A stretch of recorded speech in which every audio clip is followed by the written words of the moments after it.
नमस्कार साथियों। तो चलिए आज के दैनिक जागरण में क्या खास खबरें हैं उन्हें हम लोग एक एक करके देख लेते हैं। और याद रखिए दैनिक जागरण का राष्ट्रीय संस्करण है, तो इसमें आप लोगों को महत्वपूर्ण खबरें ही देखने को मिलेंगी। अभी हाल ही में सुप्रीम कोर्ट का बुलडोजर पर एक आप देखते हैं फैसला आया। संपत्तियों पर मनमाने तरीके से नहीं चलेगा बुलडोजर। और सुप्रीम फैसला इस सिर्फ आरोपित या फिर दोषी होने पर नहीं हो सकती कार्रवाई। एसी अदालत ने जारी किए दिशा निर्देश, कहा कार्यपालिका नहीं बन सकती है न्यायाधीश। और सार्वजनिक संपत्ति पर अतिक्रमण और अवैध कब्जे के बारे में लागू नहीं होगा यह आदेश। अवैध निर्माण ही गिराया जा सकता है, गलत कार्रवाई पर अधिकारी को जेब से भरना होगा। और आप देखते हैं कि यह होगी ध्वस्तीकरण की प्रक्रिया। ध्वस्तीकरण की वीडियोग्राफी करानी होगी। संबंधित प्राधिकरण को ध्वस्तीकरण में शामिल पुलिस और अन्य अधिकारियों के नामों की सूची रिपोर्ट में शामिल करनी होगी। और ध्वस्तीकरण रिपोर्ट डिजिटल पोर्टल पर प्रदर्शित भी करनी होगी। और आप देखते हैं कि यूं होगा अंतिम आदेश का पालन। संपत्ति स्वामी या फिर कब्जेदार को अनधिकृत निर्माण हटाने के लिए 15 दिन का समय दिया जाएगा। यदि नोटिस के बाद 15 दिन में अनधिकृत निर्माण नहीं हटाया जाता और उस स्तर का आदेश भी नहीं हो तो ध्वस्तीकरण की कार्रवाई की जा सकती है। और निगरानी के लिए नोडल अधिकारी पोर्टल पर डालना होगा हर नोटिस। तो नोटिस देने की यह होगी प्रक्रिया। कारण बताओ नोटिस दिए बिना नहीं की जा सकती ध्वस्तीकरण की कार्रवाई। जवाब के लिए 15 दिन का समय देना होगा। यह समय नोटिस प्राप्त करने की तिथि से होगा। और नोटिस संपत्ति स्वामी या फिर कब्जेदार को उनके पते पर पंजीकृत डाक से भेजना होगा। साथ ही संबंधित परिसर के बाहरी हिस्से पर नोटिस चस्पा करना होगा। पूर्व तिथि बैक डेट में नोटिस के आरोपों से बचने के लिए जैसे ही नोटिस विधिवत तामील हो जाए और उसकी सूचना ईमेल या फिर ऑटो जनरेटेड रिप्लाई के माध्यम से कलेक्टर या जिलाधिकारी कार्यालय को भेजनी होगी। कलेक्टर या फिर जिलाधिकारी कार्यालय से भी प्राप्ति की रसीद जारी की जाएगी। और जिलाधिकारी 1 माह के अंदर नोडल अधिकारी नियुक्त करेंगे और इसके लिए ईमेल एड्रेस जारी करते हुए संबंधित निकायों को सूचित करेंगे। नोटिस में यह बताना अनिवार्य है। अवैध निर्माण की प्रकृति के बारे में बताना जरूरी है। और नियम के उल्लंघन की विस्तृत ब्यौरा और ध्वस्तीकरण का आधार। नोटिस पाने वाले को अपने उत्तर के साथ जो दस्तावेज प्रस्तुत करने होंगे उनकी सूची, व्यक्तिगत सुनवाई की तिथि और सुनवाई करने वाली अथॉरिटी। पारदर्शिता के लिए पोर्टल। तो विधिक निकाय और स्थानीय प्राधिकरण को 3 माह के भीतर एक डिजिटल पोर्टल बनाना होगा। इस पर सेवा चस्पा किए गए नोटिस, कारण बताओ नोटिस, उत्तर और उस पर पारित आदेश उपलब्ध रहेगा। व्यक्तिगत सुनवाई। तो नामित प्राधिकारी द्वारा संबंधित व्यक्ति को व्यक्तिगत सुनवाई का अवसर दिया जाएगा। सुनवाई के दौरान के मिनट्स को रिकॉर्ड करना होगा। अंतिम आदेश के लिए व्यवस्था। तो सुनवाई के बाद नामित अधिकारी अंतिम आदेश जारी करेगा। नोटिस देने वाले के तर्क और नामित प्राधिकारी असहमत है तो उसका कारण बताना होगा। क्या अनधिकृत निर्माण समन पेनाल्टी देकर नियमित करना योग्य, यदि नहीं तो उसका कारण। और यदि नामित अधिकारी पाते हैं कि सिर्फ कोई हिस्सा अनधिकृत या समन योग्य नहीं है तो उसका ब्यौरा देना होगा। यह भी बताना होगा कि ध्वस्तीकरण जैसा कठोर कदम क्यों उठाना पड़ा है। सिर्फ अनधिकृत हिस्से को ही ध्वस्त किया जाना क्यों संभव नहीं था। और देखिए सुप्रीम कोर्ट की बात करें तो हमारी सर्वोच्च अदालत है। संविधान के अनुच्छेद 124 के तहत सुप्रीम कोर्ट की स्थापना की बात की गई है। 28 जनवरी 1950 में स्थापना हुई थी। उत्तर प्रदेश में तो आप लोग बुलडोजर के बारे में सुनते रहते होंगे। देखिए लखनऊ इसकी राजधानी। अंतर्राष्ट्रीय सीमा नेपाल से लगती। राज्यों में बिहार, झारखंड, छत्तीसगढ़, मध्य प्रदेश, राजस्थान, हरियाणा, हिमाचल प्रदेश, उत्तराखंड और दिल्ली। 8 राज्यों से लगती है और एक केंद्र शासित प्रदेश से लगती है। किसकी? उत्तर प्रदेश की सीमा। विधानसभा में 403 सीटें, विधान परिषद में 100 सीटें, राज्यसभा में 31 सीटें, लोकसभा में 80 सीटें हैं। योगी आदित्यनाथ यहाँ के चीफ मिनिस्टर हैं। कई बार आपने देखा होगा क्या रहता है कि मकान तोड़ दिया जाता है और बाद में मालूम चलता है कि वो तो वैध मकान था। और फिर आप देखते हैं कि आपने देखा होगा प्रधानमंत्री आवास के तहत जो मकान बनाए गए थे मध्य प्रदेश में वो भी तोड़ दिए गए थे बुलडोजर के जरिए। बाद में चला कि वो तो सही थे, सही तरीके से बने थे और एक तरह से उसी का मालिक वही था। तो इसलिए आप देखते हैं कि सुप्रीम कोर्ट ने चिंता जताई थी। अब ये नियम लागू किए हैं, उसने नियम जारी किए हैं। हरियाणा ने लागू किया कोटे में कोटा, वंचितों को भी मिलेगा लाभ। विधानसभा में सीएम ने की घोषणा, कुछ ही देर में मुख्य सचिव ने जारी किया आदेश। सुप्रीम कोर्ट के आदेश को लागू करने वाला देश का पहला राज्य बना है ये हरियाणा।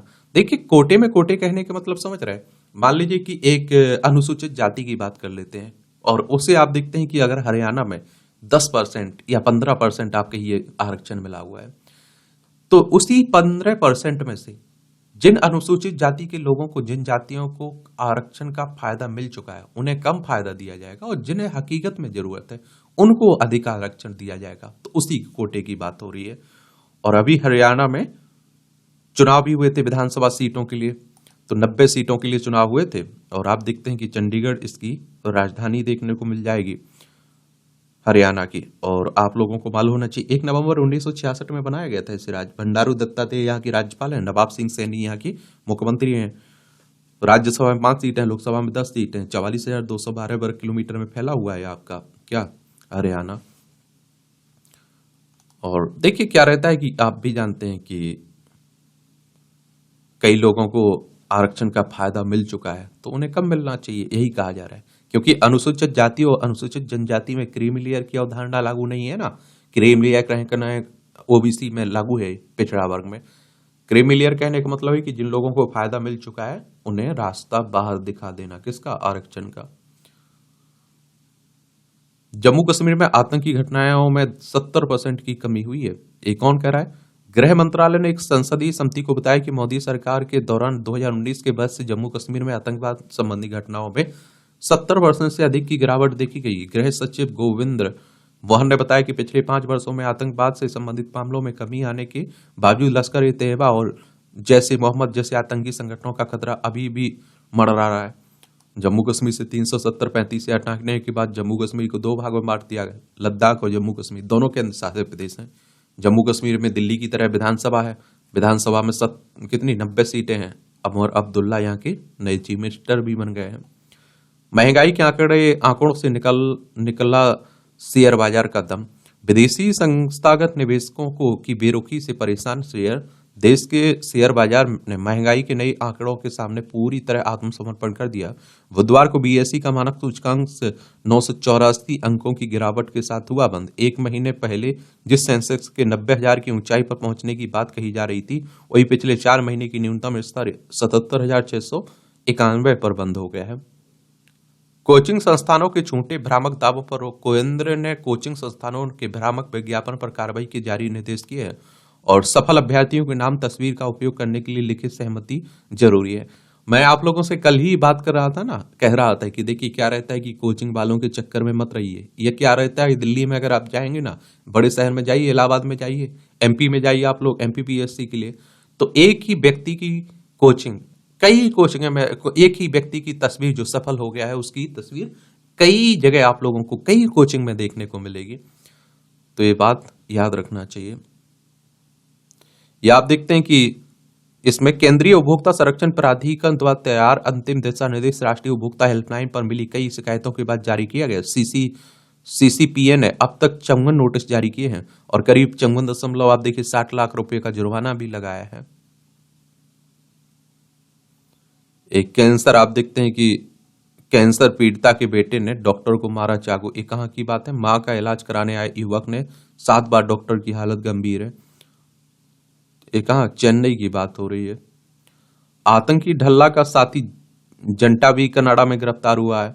कनाडा में आतंकी अरशदीप ढल्ला की गिरफ्तारी के बाद उसके साथी गुरजंट सिंह और जंटा को भी गिरफ्तार कर लिया गया। जंटा की गिरफ्तारी भी 28 अक्टूबर को हल्टन शूटआउट मामले में की गई, जिसमें ढल्ला के 2 गोलियां लगी थी। इनकी गिरफ्तारी के बाद पंजाब पुलिस ने भी सक्रियता बढ़ाई है। ट्रंप ने रामास्वामी मस्क को बनाया मंत्री। अमेरिका में निर्वाचित राष्ट्रपति डोनाल्ड ट्रंप ने भारतीय मूल के विवेक रामास्वामी और टेस्ला के मालिक एलन मस्क को सरकार में कार्यक्रम बढ़ाने वाले विभाग का प्रमुख मंत्री नियुक्त किया है। इस विभाग का उद्देश्य अनावश्यक नियमों को खत्म करना है। एलन मस्क ने, आप देखते हैं कि खुल के प्रचार किया था डोनाल्ड ट्रंप के लिए, ये आपको मालूम होगा, तो उसका कुछ तो इनाम मिलेगा ना। झारखंड में पहले चरण में आप देखते हैं कि 66.48% मतदान हुआ है। 81 सीटों के लिए चुनाव हो रहा है ना झारखंड में। ये बिहार से लग करके बनाया गया था राज्य। देखिए रांची इसकी राजधानी है, इसकी सीमा बिहार, उत्तर प्रदेश, छत्तीसगढ़, उड़ीसा और पश्चिम बंगाल से लगती है। ये जो विधानसभा के चुनाव होते हैं कौन करवाता है? इलेक्शन कमीशन ऑफ इंडिया, भारतीय निर्वाचन आयोग। एक संवैधानिक संस्थाएं संविधान के अनुच्छेद 324 के तहत चुनाव आयोग की स्थापना की बात की गई। 25 जनवरी 1950 में स्थापना हुई थी। 25 जनवरी को आप लोग मतदाता दिवस मनाते हैं। नई दिल्ली में हेडक्वार्टर देखने को मिलेगा। सुकुमार सेन पहले मुख्य चुनाव आयुक्त थे। मणिपुर में केंद्र ने CAPF की 20 और कंपनियां भेजी। आप देखते हैं मणिपुर में जो अशांति फैली हुई है ना, उसी को लेकर ये बातें की जा रही हैं। चलिए एक बार मणिपुर चलिए, ये आप देखिए मणिपुर है, इम्फाल इसकी राजधानी देखने को मिल जाएगी। और इसकी सीमा आप देखते हैं नागालैंड, असम, मिजोरम से लगती है। अंतर्राष्ट्रीय सीमा म्यांमार से लगती है। इसे आप देखिए 1 नवंबर 1956 में केंद्र शासित प्रदेश बनाया गया था। 21 जनवरी 1972 में राज्य बनाया गया था। N बीरेन सिंह यहाँ के मुख्यमंत्री हैं। लक्ष्मण आचार्य यहाँ के राज्यपाल हैं। विधानसभा में 60 सीटें हैं, राज्यसभा में 1 सीट है, लोकसभा में 2 सीटें हैं। 22,327 वर्ग किलोमीटर में फैला हुआ है आपका मणिपुर। और देखिए जो अनुसूचित जाति और अनुसूचित जनजाति को में वर्गीकरण, आरक्षण में वर्गीकरण को लेकर जो सुप्रीम कोर्ट का फैसला आया था ना 1 अगस्त को, 20 वर्ष पुराना फैसला पलटते हुए व्यवस्था दी थी उसने। अनुसूचित जाति और अनुसूचित जनजाति के ज्यादा जरूरतमंदों को आरक्षण के भीतर आरक्षण दिया जाना चाहिए। साथ ही SC ST वर्ग के में क्रीम लेयर को चिन्हित कर आरक्षण से बाहर करने की जरूरत बताई गई थी। कोर्ट के अनुसार राज्य SC ST वर्ग में उपवर्गीकरण कर सकता है। उपवर्गीकरण वाली जातियों की 100% आरक्षण नहीं दिया जा सकता है। कहने का मतलब ऐसा नहीं कि अनुसूचित जाति की कोई और जाति है तो उसे पूरी तरह से आरक्षण से बाहर रख देना, ऐसा नहीं होगा। उसे कम दिया जाएगा और जिसे जरूरत है उसे ज्यादा दिया जाएगा। 3 दिनों में बदल जाएगा उत्तर भारत का मौसम। उत्तर पश्चिम से हवा जब तेजी से मैदान की ओर आएंगी तो तापमान भी गोता लगाने लगेगा। दिल्ली समेत उत्तर भारत का बड़ा इलाका गहरे स्मॉग की चपेट में आया है। हिमाचल हाईकोर्ट ने 6 मुख्य संसदीय सचिव को पद से हटाया। कहा अधिनियम आरंभ से ही अमान्य या सार्वजनिक पदों पर अतिक्रमण। कांग्रेस सरकार ने 2022 में सत्ता में आने के बाद बनाए थे 6 CPS। और देखिए ये है हिमाचल प्रदेश, शिमला इसकी राजधानी है। दूसरी धर्मशाला इसकी राजधानी। इसकी सीमा चाइना से लगती है। अंतर्राष्ट्रीय राज्यों में लद्दाख, जम्मू कश्मीर, पंजाब, हरियाणा, उत्तर प्रदेश और उत्तराखंड से लगती है। विधानसभा में 68 सीटें हैं, राज्यसभा में 3 सीटें हैं, लोकसभा में 4 सीटें आपको देखने को मिल जाएंगी। सुखविंदर सिंह सुक्खू यहाँ के मुख्यमंत्री है। ये आपकी राष्ट्रीय राजधानी से जुड़ी खबरें हैं। विधानसभा में 70 सीटें हैं, राज्यसभा में 3 सीटें हैं, लोकसभा में 7 सीटें हैं। अतीसी यहाँ की चीफ मिनिस्टर हैं। दिल्ली में तो आप देख रहे हैं सांस लेने भी दुश्वार हो रहा है ना, इतनी हवा प्रदूषित हो चुकी है। कूड़े से बिजली बनाने वाले संयंत्र पर सवाल यहाँ खड़े हो रहे हैं। 150 नमूनों की रिपोर्ट के आधार पर द न्यूयॉर्क टाइम्स ने 5 साल तक चले अभियान में दावा किया है। 10 साल के परीक्षण को पास करने के बाद प्लांट हो रहा है संचालित, ऐसी कंपनी का दावा है। चलिए वैसे देखते हैं क्या होता है।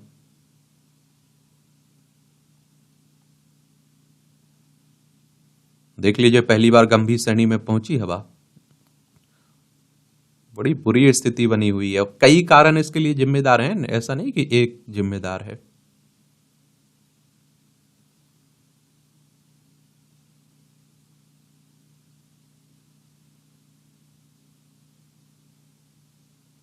व्यापार मेला आज से पहले 5 दिन व्यापारियों के लिए है। विकसित भारत थीम। 43वें अंतर्राष्ट्रीय व्यापार मेले का उद्घाटन भारत मंडपम में केंद्रीय वाणिज्य मंत्री पीयूष गोयल ने किया है। G20 के ब्राजील घोषणा पत्र पर सहमति बनाने में मदद करेगा भारत। ब्राजील अगले सप्ताह होने वाले शिखर सम्मेलन में हिस्सा लेंगे प्रधानमंत्री मोदी।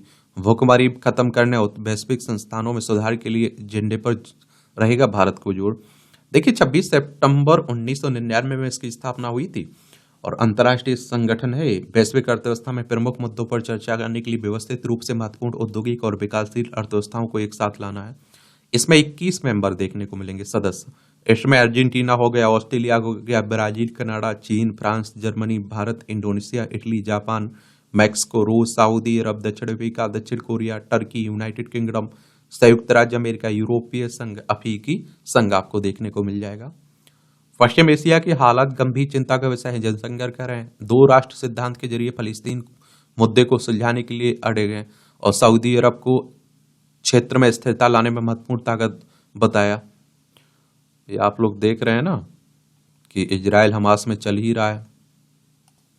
ये आपको इजराइल देखने को मिल रहा है, ये भूमध्य सागर है, लाल सागर है, ये रूस यूक्रेन है, ये हमारा प्यारा भारत है। ये आप देखिए भुवनेश्वर में आयोजित होगा अगला प्रवासी भारतीय दिवस 9 जनवरी को जो मनाया जाता है ना, उसी की बात हो रही है। चलिए बताइए आप लोग क्यों मनाया जाता है। विवाह की समान उम्र के मुद्दे पर अगले सप्ताह विचार करेगी संसदीय समिति। इसके लिए लाया गया विधेयक पिछली लोकसभा भंग होने से हो गया था कालातीत और दिसंबर 2021 में लोकसभा में पेश किया गया था यह विधेयक।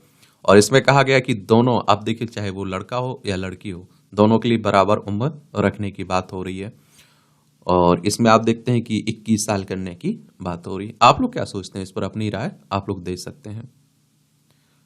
उच्चतर शैक्षिक संस्थानों के व राज्यों में बनेगा समूह और केंद्र ने मांगा प्रस्ताव। हर विषय पढ़ाने वाले संस्थान इस समूह में हो सकेंगे शामिल और इस पहल से छात्रों को उच्च शिक्षा की पढ़ाई के लिए नहीं पड़ेगा भटकना। सीआईएसएफ की महिला कमांडो करेगी वीआईपी की सुरक्षा, ये अमित शाह साहब कह रहे हैं। आप देखते हैं, होम मिनिस्टर है हमारे। अखिल भारतीय तटीय रक्षा अभ्यास सी विजिल 20 से हो रहा है। इसमें 6 मंत्रालय और 20 संगठन एजेंसियों को होंगी शामिल। इसमें अच्छी बात है। मूल रूप से आप देखिए 2018 में संकलित सी विजिल को मुंबई आतंकवादी हमलों के बाद तटीय सुरक्षा को मजबूत करने के लिए अपनाए गए उपायों को मान्य करने और बढ़ाने के लिए डिजाइन किया गया था। यह व्यापक अभ्यास पूरे तटीय सुरक्षा, बुनियादी ढांचे और मछली पकड़ने वाले समुदाय और तटीय आबादी सहित सभी समुद्री हितधारकों को एक साथ शामिल करेगा। राष्ट्रपति से मिले उमर अब्दुल्ला। अब देखिए, उपराष्ट्रपति सुरक्षा और विकास के मुद्दों पर हुई ये बात। उत्तराखंड में वृक्ष योजना के क्रियान्वयन का कहा। केंद्रीय कृषि मंत्रालय की इस योजना के तहत राज्य में न्याय पंचायत पर स्तर पर लगेंगे ऑटोमेटिक वेदर स्टेशन। केंद्र देगा 90% राशि इसमें और 10% राज्य को देनी होगी। ये उत्तराखंड देख लीजिए। देहरादून इसकी राजधानी, इसकी सीमा चाइना नेपाल से लगती है। राज्यों में हिमाचल प्रदेश, उत्तर प्रदेश से लगती है। विधानसभा में 70 सीटें हैं, राज्यसभा में 3 सीटें, लोकसभा में 5 सीटें हैं। पुष्कर सिंह धामी यहाँ के चीफ मिनिस्टर आपको देखने को मिल जाएंगे। स्मारक सिक्कों से सहेजेंगे बिरसा मुंडा का सौर। आदिवासी जनचेतना के लोकनायक की 150वीं जयंती पर जारी होगा 150 रुपए का स्मारक सिक्का। ये 15 नवंबर को होगा ना, तो उन्हीं की बात हो रही है। और गृह मंत्री कल बिरसा मुंडा की प्रतिमा का करेंगे अनावरण। नौसेना में पहली बार युद्धपोतों की कमान संभाल रही भाई बहन। भारतीय नौसेना में पहली बार भाई और बहन की जोड़ी 2 अलग अलग युद्धपोतों की कमान संभाल रही। बहन कमांडर प्रेरणा देवस्थली और भाई कमांडर ईशान देवस्थली ने यह उपलब्धि हासिल की है। देखिए कितनी अच्छी बात है। आप लोग भी मेहनत करिए। अब आप देखिए, राजनीति की बातें हो रही हैं। महाराष्ट्र में 288 सीटों के लिए चुनाव होना है, ठीक है। तो ये सब राजनीति की बातें रहती हैं। इंटरव्यू आप लोग रहते हैं तो पढ़ सकते हैं। और देखिए, सभी अपनी अपनी कोशिश में लगी हुई हैं। बड़े बड़ी घोषणाएं हो रही हैं, बड़ी बड़ी बातें भी की जा रही हैं। हिंदू मुस्लिम खूब हो रहा है, जाति पाति की बातें खूब हो रही हैं, मंदिर मस्जिद की बातें खूब हो रही हैं।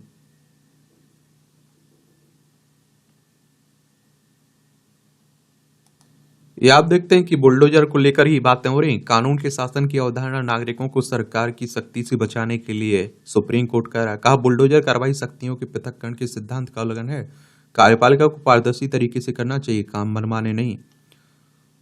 तो वही बातें हो रही हैं। ये सब अब आप देखते हैं कि सब अपने अपने विचार भी दे रहे हैं बुलडोजर पर जो सुप्रीम कोर्ट का फैसला आया।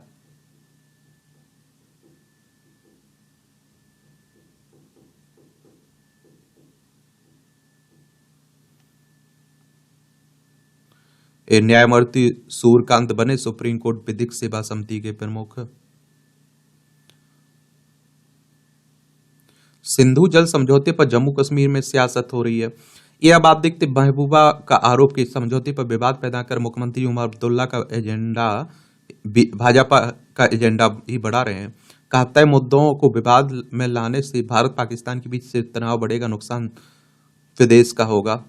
ये आप लोगों को एक और बात बता दूं, क्या है ना परेशानी की, ये जो नेता हैं जम्मू कश्मीर के, पाकिस्तान की भाषा ज्यादा बोलते हैं। कई बार आप देखिए पाकिस्तान का झुकाव, पाकिस्तान का बचाव भी करते दिखते हैं और कहते हैं पाकिस्तान के साथ हमें ये करना चाहिए, वो करना चाहिए। इसलिए आप देखते हैं कि इन पर आरोप लगते रहते हैं। उमर ने पूछा, कितनी जल विद्युत परियोजनाएं हमारे पास हैं। महबूबा ने 2016 में ही उठाया था मुआवजा दिए जाने का मुद्दा। तो देखिए क्या है सिंधु जल संधि, ये याद रखिए। भारत और पाकिस्तान के बीच 1960 में सिंधु जल संधि पर हस्ताक्षर हुए थे। विश्व बैंक की मध्यस्थता में भारत के तत्कालीन पीएम जवाहरलाल नेहरू, पाकिस्तान के तत्कालीन राष्ट्रपति अयूब खान ने कराची में इस पर हस्ताक्षर किए थे। समझौते के तहत भारत को 3 पूर्व नदियों, इसमें रावी, ब्यास और सतलुज का नियंत्रण मिला, जबकि पाकिस्तान को 3 पश्चिमी नदियों, इसमें सिंधु, चेनाब और आप देखिए झेलम का नियंत्रण प्राप्त हुआ। इस वर्ष 30 अगस्त को भारत ने 64 साल पुराने सिंधु जल समझौते में बदलाव के लिए पड़ोसी मुल्क को एक नोटिस भी दिया था। और देखिए यह लद्दाख, जम्मू कश्मीर, पंजाब, राजस्थान, गुजरात 5 राज्यों की सीमा लगती है हमारी पाकिस्तान से। 1947 तक हमारा हिस्सा तो था। विश्व बैंक की बात करें तो अंतर्राष्ट्रीय वित्तीय संस्थान, इसकी स्थापना जुलाई 1944 में हुई थी। वॉशिंगटन डीसी, यूएसए में इसका हेडक्वार्टर देखने को मिलेगा। चलिए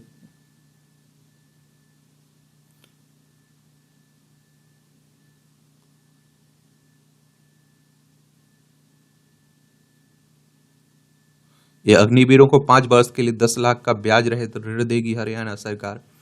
जो अग्निवीर योजना आई हुई है ना सेनाओं में भर्ती को लेकर, उन्हीं की बात हो रही है। केंद्र में मेरी और बिहार में नीतीश सरकार कर रही है विकास, मोदी जी कर रहे हैं। आजकल आप देखते हैं कि नीतीश कुमार क्या है, बड़े परेशानी में है, और इसलिए आप देखते हैं कि आजकल मोदी जी को बड़ा सम्मान दे रहे हैं और पैर छूने लगते हैं हर बार मोदी जी के। और आप लोगों को मालूम होना चाहिए, एक समय ऐसा था कि नीतीश कुमार ने बीजेपी का साथ इसीलिए छोड़ दिया था। कि क्यों छोड़ दिया था? क्योंकि मोदी जी को आप देखते हैं कि प्रधानमंत्री का चेहरा बनाया गया था बीजेपी की तरफ से। तो कई और आप देखते हैं कि दंगे, गुजरात दंगे हुए थे, उस समय में मोदी जी का सबसे ज्यादा विरोध नीतीश कुमार ने किया था।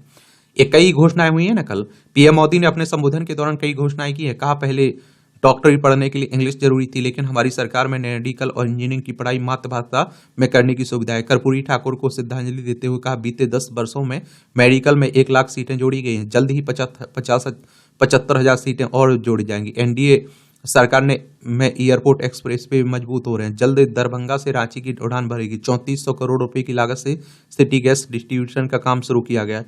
कोसी मिथिला को बाढ़ से मुक्त कराने की योजना पर काम कर रहे हैं। हाल ही में हमारी सरकार ने पाली को शास्त्रीय दर्जा दिया है भाषा को। एनडीए सरकार ने ही मैथिली को 8वीं अनुसूची में शामिल किया। 1 दर्जन शहरों को रामायण सर्किट से जोड़ रहे हैं। चलिए ये भी आप देखिए बातें हो रही हैं। घुसपैठ मामले में 2 बांग्लादेश समेत 4 आरोपित ईडी की रिमांड पर हैं। ये आप देखिए ईडी यानी कि इन्फोर्समेंट डायरेक्टरेट की बात हो रही, प्रवर्तन निदेशालय की। 1 मई 1956 में स्थापना, नई दिल्ली में हेडक्वार्टर देखने को मिलेगा। और क्या रहता है, बांग्लादेश से आराम से लोग भारत में आ जा रहे हैं, तो उन्हीं की बातें हो रही हैं।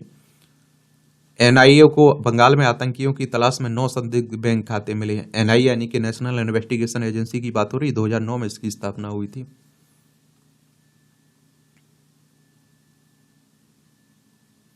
पति की प्रेमिका पर दर्ज नहीं करा सकते हैं प्रताड़ना का मामला, ये हाई कोर्ट कह रहा है। देख लीजिए झारखंड हाई कोर्ट ने कहा। आजकल इस तरह के मामले भी खूब आ रहे हैं।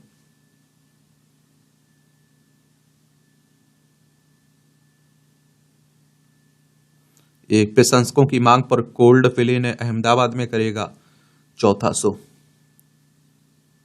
उत्तर प्रदेश में होगा कई राज्यों की जनजाति संस्कृतियों का संगम। ये जनजाति भागीदारी उत्सव 15 से आप देखिए 20 नवंबर तक अंतर्राष्ट्रीय जनजाति भागीदारी उत्सव मनाएगी सरकार। बिरसा मुंडा की जयंती, जनजातीय गौरव दिवस पर होंगे विविध आयोजन। अच्छी बात है। शुभ के महाकुंभ से निकलेगा विकसित भारत का रोड में। 15 से 17 नवंबर तक गुरुग्राम में होगा अखिल भारतीय शोधार्थी सम्मेलन। पेश किए जाएंगे 1200 शोध पत्र।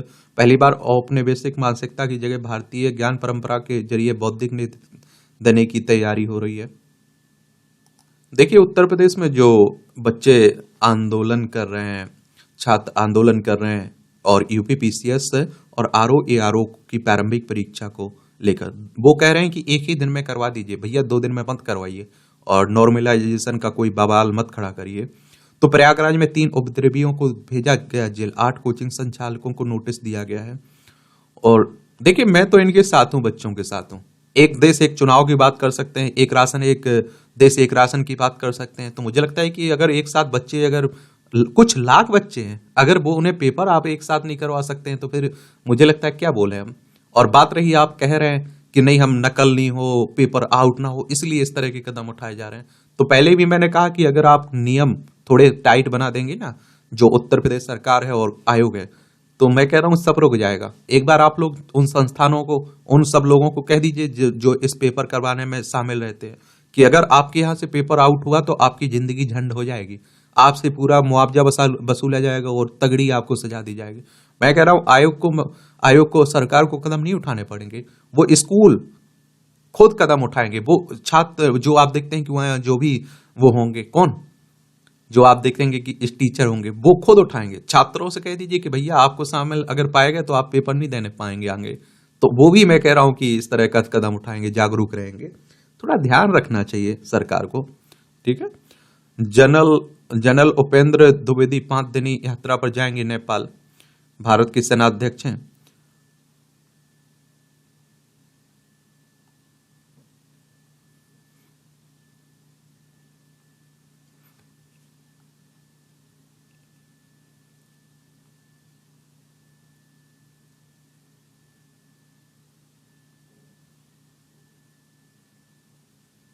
भूपेश बघेल की करीब पर ईडी ने दर्ज किया मनी लॉन्ड्रिंग हवाला केस। नेताओं की काली कमाई को सफेद करने हवाला के जरिए दिल्ली भिजवाने के मिले सबूत। ये देखिए, जो काली कमाई होती है ना, अवैध पैसा होता है, उसे वैध बनाने को एक तरह से मनी लॉन्ड्रिंग ही कहते हैं।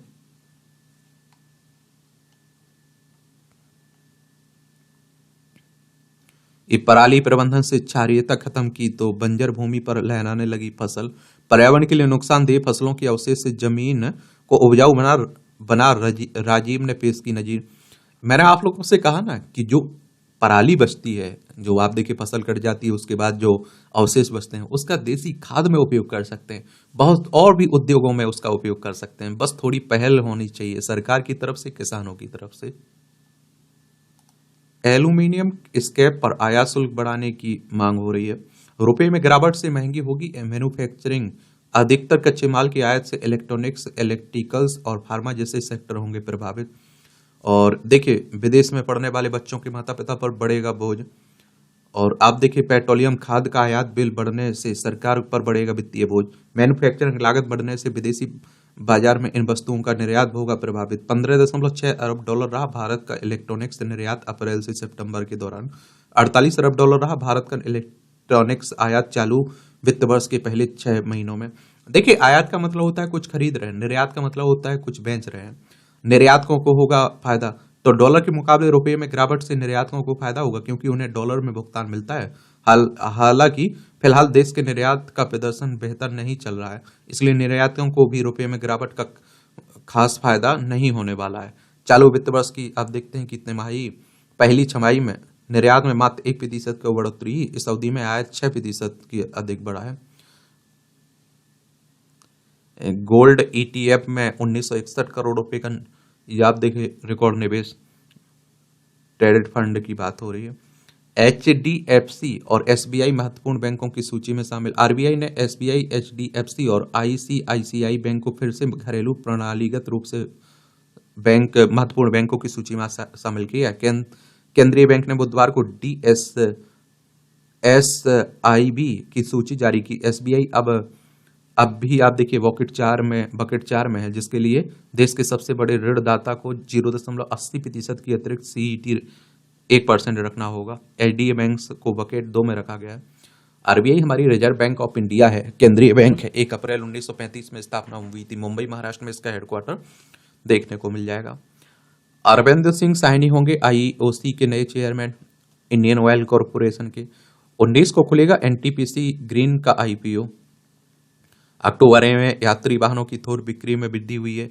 10 सालों में टैक्स का दायरा बढ़ा, लेकिन मध्यम वर्ग पर आयात कर का बोझ कम हुआ है।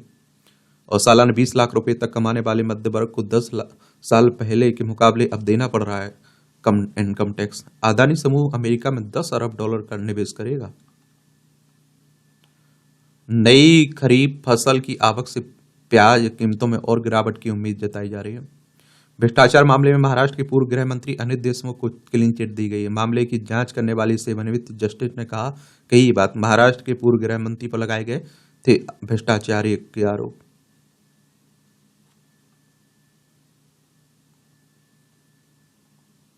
लोधी काल के स्मारक का संरक्षण नहीं करने पर एएसआई को ये आप देखिए फटकार। भारतीय पुरातत्व सर्वेक्षण को और आप लोगों को मालूम होना चाहिए कि इसकी स्थापना 1861 में हुई थी, सुप्रीम कोर्ट ने। आप देखते हैं एक्सप्रेस वे पर 2 पहिया वाहन चलाने की अनुमति की याचिका खारिज हुई दिल्ली हाई कोर्ट ने।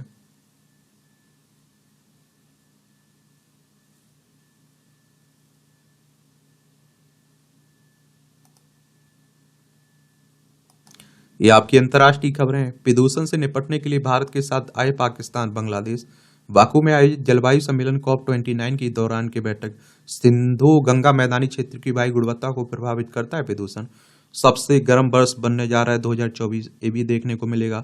जलवायु परिवर्तन से निपटने के लिए अरबों डॉलर की तुरंत जरूरत है। COP29 में Spain, Netherlands, Canada, Germany, France, Kenya, Colombia और यूरोपीय संघ जैसे देशों के गठबंधन ने जोर दिया कि जलवायु परिवर्तन से निपटने के लिए खरबों डॉलर की सख्त जरूरत है। यह बयान तब सामने आया जब कई देश एक नए जलवायु वित्त पैकेज के मसौदे को पेश किए जाने के बाद COP29 में इस पर मुहर लगाए जाने से नाराज हैं। गठबंधन ने कहा कि जलवायु संबंधी खर्चों को स्वीकृत जारी करने के लिए आसानी और तेज प्रक्रिया की आवश्यकता है।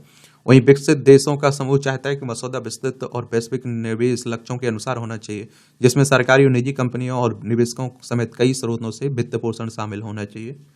बाकी देखते हैं क्या रहता है, आप उन्हें दीजिए फैसला। ईरान में महिलाओं से दुष्कर्म के दोषी को सार्वजनिक रूप से दी गई फांसी। 200 महिलाओं ने दुष्कर्म का आरोप लगाया था, देख लीजिए।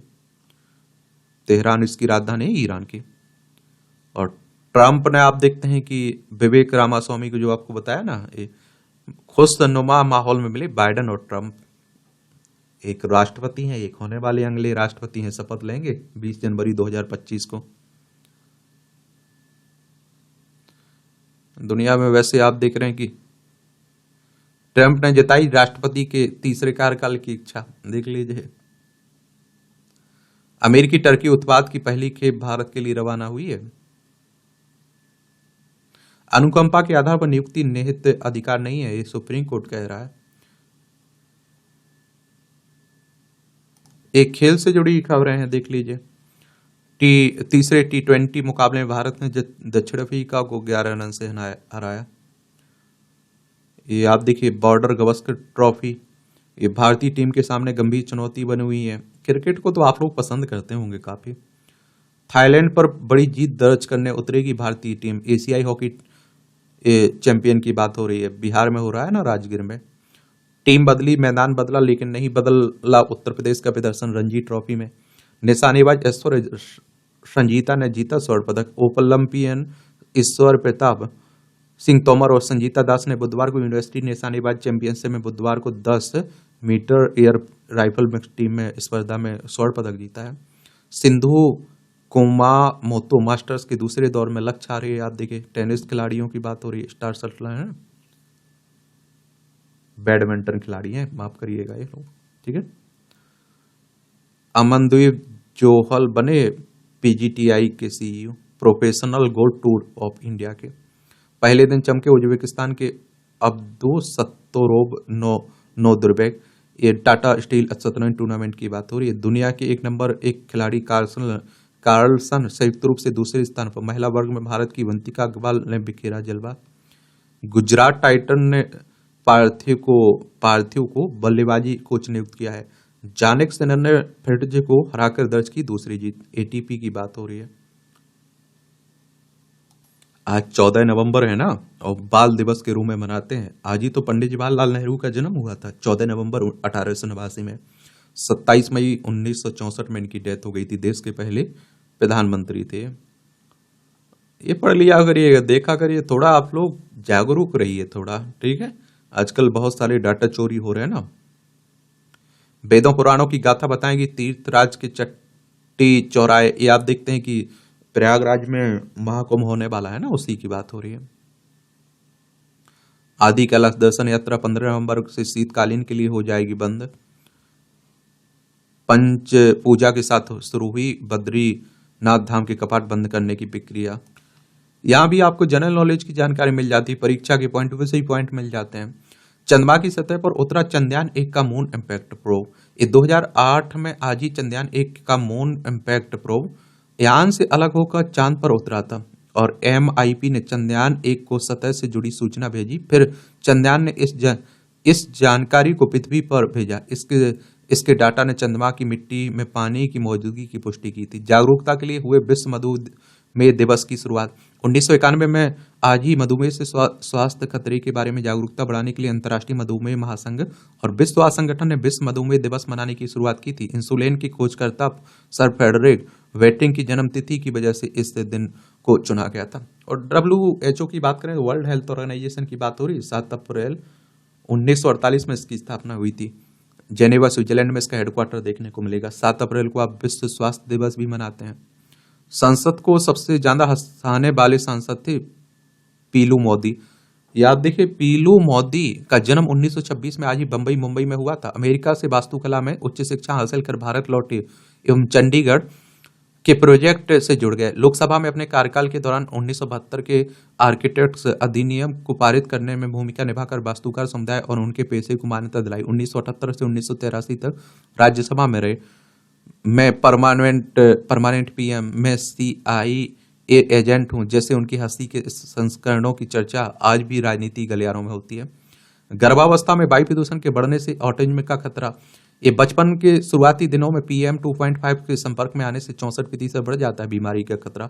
और गर्भावस्था की तीसरी तिमाही के दौरान वायु प्रदूषण के संपर्क में आने से 31% बढ़ जाता है खतरा। 2021 में Harvard university of public health ने किया अध्ययन। और आपको बता दूं कि देखिए, ऐसा नहीं है वायु प्रदूषित जो है इसका प्रभाव केवल जो लोग धरती पर आ चुके हैं उन पर पड़ रहा है, बच्चों पर भी पड़ रहा है जो गर्भ में पल रहे हैं। क्या होता है ऑटिज्म? ऑटिज्म एक न्यूरो डेवलपमेंट डिसऑर्डर है जिसमें बच्चा दोहराव वाला व्यवहार करता है और सामाजिक कौशल प्रभावित होता है। इसकी शुरुआती लक्षण जैसे कि गैर मौखिक संचार में कठिनाई और आंख के संपर्क से बचना 1 से 2 साल की उम्र में दिखाई देती है। इसमें बच्चा या ठीक प्रकार से अपनी बात को दूसरों के सामने रख और खुद को एक्सप्रेस करने की क्षमता खो देता है। इस बीमारी में दूसरे के व्यवहार और अभिव्यक्ति को समझने की क्षमता कम हो जाती है। इससे पीड़ित लोगों में सामान्य रूप से व्यवहार करने में समस्या होती है।